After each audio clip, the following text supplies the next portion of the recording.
যুদ্ধবিরতি শেষ হওয়ার আগেই ফের শুরু হলো হামলা পাল্টা হামলা। থেকে থেকে সাগরে চলছে ক্ষেপণাস্ত্র ও ড্রোন হামলার ঘটনা। ইরানের জাহাজে মার্কিন হামলার ঘটনায় উত্তপ্ত হয় পরিস্থিতি। মার্কিন জাহাজেও ড্রোন হামলা চালায় তেহরান। তাসনিম নিউজের বরাতে এমন খবর প্রকাশ করে বিবিসি। ওমান উপসাগরে ইরানের পতাকাবাহী একটি পণ্যবাহী জাহাজে যুক্তরাষ্ট্রের সরাসরি হামলা ও জব্দের ঘটনায় মধ্যপ্রাচ্যে উত্তেজনা নতুন মাত্রা পেয়েছে। ঘটনাটিকে কেন্দ্র করে তেহরান দ্রুত পাল্টা জবাবের ঘোষণা দিয়েছে, আর একই সঙ্গে ভেঙে পড়ার মুখে পড়েছে নাজুক যুদ্ধবিরতি ও সম্ভাব্য কূটনৈতিক আলোচনার প্রক্রিয়া।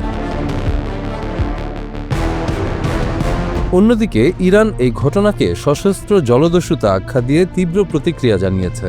দেশটির সামরিক বাহিনীর কেন্দ্রীয় কমান্ড খাতাম আল আম্বিয়ার এক মুখপাত্র স্পষ্ট ভাষায় হুঁশিয়ারি দিয়ে বলেছেন, যুক্তরাষ্ট্রের এই পদক্ষেপের জবাব খুব শিগগিরই দেওয়া হবে এবং প্রতিশোধ নেওয়া হবে। একই সঙ্গে তিনি অভিযোগ করেন, ৮ এপ্রিল থেকে কার্যকর থাকা যুদ্ধবিরতি যুক্তরাষ্ট্র নিজেই লঙ্ঘন করেছে।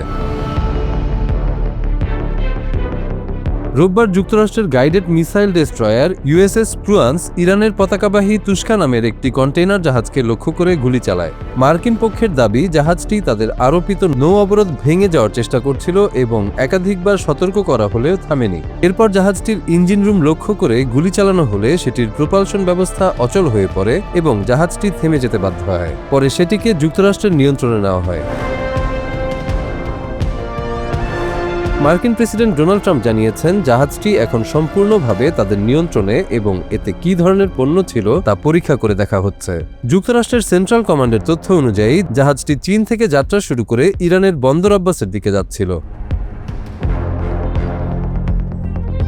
এই উত্তেজনার মধ্যেই যুদ্ধবিরতির ভবিষ্যৎ নিয়ে বড় ধরনের অনিশ্চয়তা তৈরি হয়েছে। দুই পক্ষের মধ্যে ঘোষিত যুদ্ধবিরতির মেয়াদ শেষ হতে মাত্র 2 দিন বাকি, কিন্তু বর্তমান পরিস্থিতিতে তা টিকে থাকবে কিনা তা নিয়ে গভীর সংশয় দেখা দিয়েছে আন্তর্জাতিক মহলে। এদিকে সম্ভাব্য দ্বিতীয় দফার আলোচনাকে সামনে রেখে পাকিস্তানের ইসলামাবাদে জোরালো প্রস্তুতি নেওয়া হয়েছে। রাজধানীর রেড জোন সহ বিভিন্ন গুরুত্বপূর্ণ এলাকায় নিরাপত্তা জোরদার করা হয়েছে এবং কার্যত আংশিক লকডাউন পরিস্থিতি তৈরি হয়েছে। গত 24 ঘন্টায় একাধিক মার্কিন C-17 গ্লোবমাস্টার উড়োজাহাজ সেখানে অবতরণ করেছে, যা আলোচনার প্রস্তুতির ইঙ্গিত দেয়।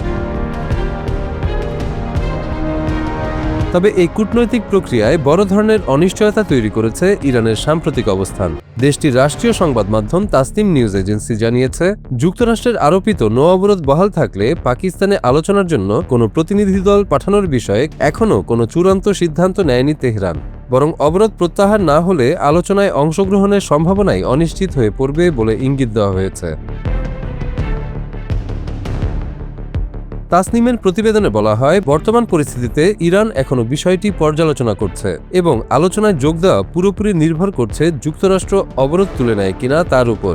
ফলে যে আলোচনাকে ঘিরে আন্তর্জাতিক কূটনৈতিক তৎপরতা জোরদার হয়েছিল, সেটি এখন অনিশ্চয়তার মুখে।